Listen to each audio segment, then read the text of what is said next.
আলহামদুলিল্লাহ হুজুর। আসলে আমি একজন কর্মজীবী মা, তারপরও ও তো অনেক ছোট।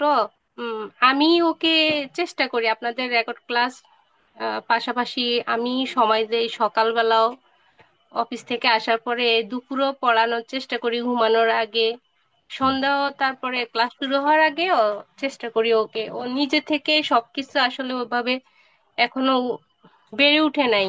আর অসুস্থ ছিল একদম জন্মের পর থেকে। ও অসুস্থ ছিল, ওর একটা বড় সার্জারি হয়েছিল গত বছর। মানে আমরা খুব শঙ্কিত ছিলাম যে ও আসলে পড়াশোনা করতে পারবে কিনা।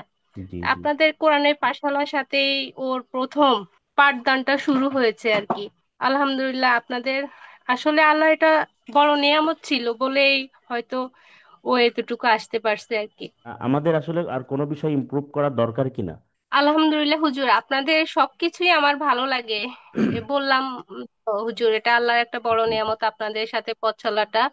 আরিশা তাসনিম তো আমাদের এখানে অনেক দিন আছে, তো কোনো বিষয় পরিবর্তন পেয়েছেন কিনা, ভালো খারাপ? হ্যাঁ অবশ্যই হুজুর।